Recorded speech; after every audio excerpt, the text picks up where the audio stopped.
Student কেমন আছো? I hope প্রত্যেকে শুধু ভালো নয় ভীষণ ভালো আছো। স্ক্রিনের উপর একটা প্রশ্ন দেখা যাচ্ছে, তাই না? প্রশ্নটা কি বলেছে একটু ধ্যান দিয়ে দেখে নাও। দেখে প্রথমে নিজে করো, আর নিজে করার পর মিলিয়ে দেখতে পারো। ওকে, তো দেখো লেখা রয়েছে prove that tan 70 degree equal to cot 70 plus 2 into cot 40 degree। এটা আমাদের রয়েছে, প্রমাণ করতে হবে। কি রয়েছে? tan 70 degree equal to cot 70 degree plus 2 into cot 40 degree। এটা প্রমাণ করতে হবে। তো ঠিক আছে, প্রমাণ নয় করব, কিন্তু প্রথমে দেখো tan 70 degree এটাকে আমরা কিভাবে লিখতে পারি? tan 20 plus 50 লিখতে পারি। হ্যাঁ, 50 আর 20 তো 70 হয়, কোনো প্রবলেম নেই। এবার একটা কথা বলো, এটা আমি লিখছি তোমাদের জন্য, ধ্যান দিয়ে দেখো। tan of a plus b এর ফর্মুলা কি? ভাই tan of a plus b এর formula tan a plus tan b divided by 1 minus tan a into tan b। এটা আমরা জানি। তো সিম্পল কাজ করো, tan 70 ডিগ্রি বাম দিকটা যেমন থাকলো ডান দিকে tan 20 প্লাস 50 এর পরিবর্তে আমি tan 20 plus tan 50 divided by 1 minus tan 20 into tan 50 লিখলাম। বলো কোনো আপত্তি রয়েছে? আই হোপ কারো আপত্তি থাকার কথা নয়। এবারে আপত্তি থাকার যদি কথা না হয় তাহলে এখানে থেমে যাবো না, আর একটা স্টেপ আগে যাব। অবভিয়াসলি আর একটা স্টেপ আমরা আগে যাব।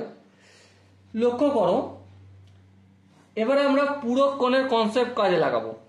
tan 20 ডিগ্রি এর পূরক কোণ কত জানি, কত সেটা?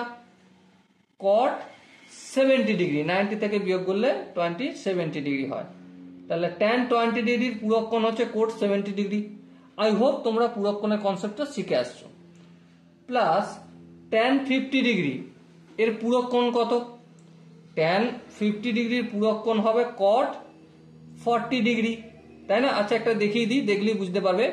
tan 50 ডিগ্রি, tan 50 কে আমরা এইভাবে লিখতে পারি 90 ডিগ্রি মাইনাস 40 ডিগ্রি। হ্যাঁ ঠিক।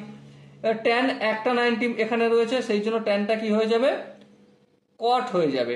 cot 40 ডিগ্রি হবে। চিহ্ন কি হবে? যেহেতু দেখো 90 মাইনাস 40 50 হয়, সেটা ফার্স্ট কোয়াড্রেন্টে পজিটিভ, তাই এখানে প্লাস হয়ে যায়, তাই না? এটা পুরো কোণের কনসেপ্ট কাজে লাগিয়েছে, আর কিচ্ছু করিনি আমি। ওকে, আর কি করব? 1 মাইনাস tan 20টাকে আমাকে করতেই হবে বাধ্য। tan 20 এর পরিবর্তে আমি cot 70 ডিগ্রি লিখলাম ইন্টু cot লিখে দিই একবারে, cot 40 ডিগ্রি। বলে এখান পর্যন্ত কি কারো বুঝতে অসুবিধা রয়েছে? আই হোপ বুঝতে অসুবিধা হওয়ার কথা নয়। এরপর দেখো কোণাকুণি গুণ করার একটা গল্প রয়েছে, সেই গল্পটা করে নেব। এই নিচের সঙ্গে এই কোণের গুণ করবো। ওটা tan 70 ডিগ্রির সঙ্গে 1 গুণ করলে অবভিয়াসলি tan 70 ডিগ্রি হয়। মাইনাস প্লাসে মাইনাস, এখানটা কি আছে? tan 70 degree into cot 70 degree into cot 40 degree. এর নিচে কিছু না, মানে এক আছে, একের সাথে এটা গুণ করলে তো ওটাই হয়ে যায়। cot 70 degree plus cot 40 degree. এবার দেখো এখানে tan 70 cot 70 কেটে যাবে, চলো কেটে দাও। কি বেঁচে আছে দেখো, এদিকে পড়ে আছে tan 70 ডিগ্রি, চলো লিখে দাও।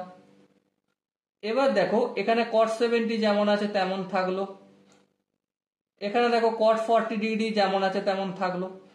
আচ্ছা, কোথাও একটা ভুল হচ্ছে, কি যে মাইনাস cot 40 ডিগ্রিটা সমানে বাম দিকে আছে, ডান দিকে গেলে কি হয়ে যাবে? Plus cot 40 degree. হ্যাঁ ঠিক।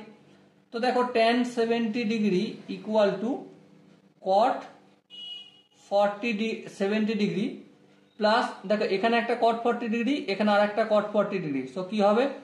দুটো cot 40 ডিগ্রি হয়ে যাবে। ওকে, তো এই আনসার প্রমাণ করার, আর এটা প্রমাণিত আমরা করলাম। বলো এই কোশ্চেনের কনসেপ্টটা কোন জায়গায় বুঝতে অসুবিধা রয়েছে।